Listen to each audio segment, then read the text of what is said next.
दोस्तों, इंटरनेट पर chat GPT इस वक्त काफ़ी छाया हुआ है और एक्स पर एक यूज़र ने एक चीज़ शेयर की है।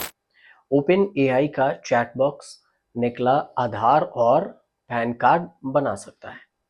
अब इसकी वजह से प्राइवेसी को लेकर चिंताएं हैं और पोस्ट में लिखा है यूजर ने कि इस तरह के जोखिमों की वजह से एआई को रेगुलेट किया जाना चाहिए।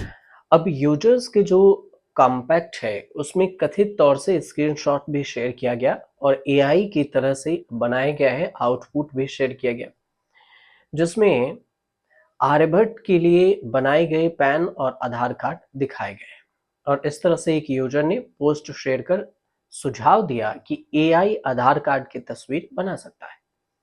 उन्होंने कहा कि ठीक ठीक है, तो चैट जीपीटी आधार का फोटो बना सकता है और ये दिलचस्प बात नहीं है, क्योंकि दिलचस्प बात यह है कि ट्रेनिंग के लिए आधार कार्ड को डेटा इसे कहाँ से मिलता है। सबसे बड़ी बात तो ये है कि जो ट्रेनिंग दी जाती है इसे आधार कार्ड बनाने की चैट जीपीटी को, उससे उसका डेटा कहाँ से मिलता है इसे। अब एक दूसरा यूजर है जो सोशल मीडिया पर जो मुख्य बातें घूम रही है उसमें बताते हैं। हालांकि यह बहुत ही कम संभावना है कि ओपन एआई के पास आधार का डेटाबेस तक किसी भी तरह से पहुंचा हो, लेकिन सरकार की तरफ से जो जारी आईडी है ऑनलाइन टेम्पलेट्स को एआई मॉडल के ट्रेनिंग डेटाबेस में शामिल किया जा सकता है। हो सकता है कि ट्रेनिंग के पर्पज से आधार कार्ड को डेटाबेस में डाला गया हो। लेकिन क्या चैट जीपीटी आधार और पैन कार्ड बना सकता है क्या? सवाल तो ये भी है। अब इन दावों की पुष्टि करने के लिए कोशिश में एक यूजर ने कहा कि मैंने ओपन एआई के सीईओ सैम अल्टमैन की एक फोटो डालने की कोशिश की और चैट जीपीटी से अल्टमैन के नाम के आधार पर कार्ड बनाने के लिए कहा। तो चैट बॉक्स ने जवाब दिया कि वह सैम अल्टमैन समेत किसी भी व्यक्ति के लिए किसी फोटो से आधार या कोई आधिकारिक सरकारी आईडी नहीं बना सकता। अब उसके जवाब में ये कहा गया कि नकली आईडी बनाना अवैध है और ओपन एआई की जो नीतियां हैं उसके खिलाफ है। हालांकि चैट बॉक्स ने यह जरूर कहा कि अगर मैं किसी प्रेजेंटेशन के लिए जो बात कही गई कि प्रेजेंटेशन के लिए कोई इन्फोग्राफिक या पैरोडी आईडी बनाना चाहता हूं तो उसे मदद करने के लिए खुशी होगी, इंफॉर्मेशन के लिए, सहयोग के लिए। यूजर्स ने जवाब दिया कि मैंने चैट बॉक्स को फिर से कोशिश करने के लिए कहा, तो चैट जीपीटी ने कहा कि मैं वास्तव में ऐसा नहीं कर सकता। आधार कार्ड जैसे किसी भी सरकारी आईडी को बनाना या फिर बनाने की कोशिश करना गलत होगा। हालांकि फिर भी इसे मैंने आश्वासन में लिया और अगर मुझे सैम अल्टमैन के लिए टेक आइटन आईडी या प्रेजेंटेशन या लेख के लिए पैरोडी स्टाइल पेज जैसे मजेदार प्रोफाइल कार्ड की जरूरत होती है, तो यह खुशी से मेरी मदद करेगा। चैट जीपीटी चैट जीपीटी पर जो फोटो अपलोड की गई उसमें यूजर्स आगे ये लिखता है कि फिर भी पूरी तरह से आश्वस्त न होने पर मैंने चैट जीपीटी पर एक फोटो अपलोड करने का फैसला किया और प्रॉम्प्ट का इस्तेमाल किया और इस फोटो को पैन कार्ड टेम्पलेट में डाल दिया। और इस बार चैट बॉक्स ने हार मान ली और मुझसे पूछा कि क्या यह फोटो को क्रॉप कर सकता है या उसे फोटो को मॉक कार्ड पर ओवरले करना चाहिए। तो उसने ये भी पूछा कि क्या मैं जेपीईजी या फिर पीडीएफ में आउटपुट चाहता हूँ।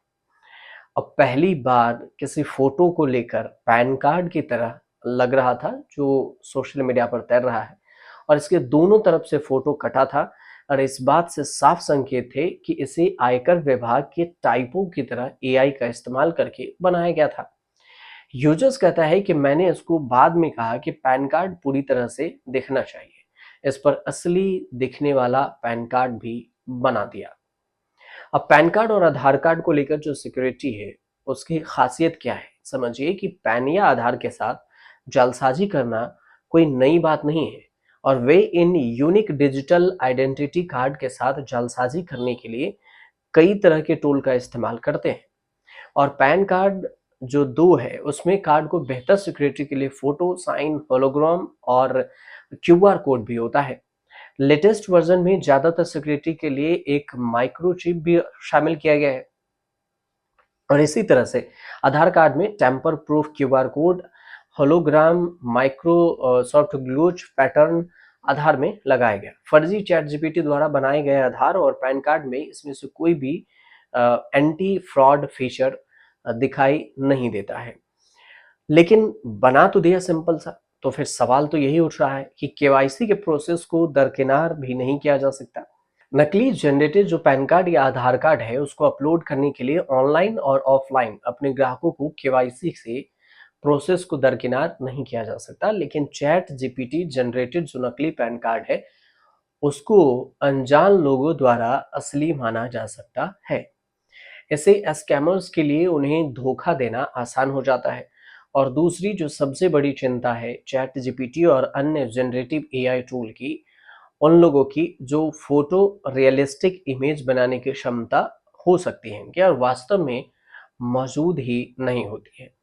लेकिन जो कई सारे सवाल उठ रहे हैं कि अगर चैट जीपीटी आधार कार्ड और पैन कार्ड भी बनाने के लिए नकल कर रहा है तो क्या ये डेटाबेस उसमें इंस्टॉल किसने किया होगा।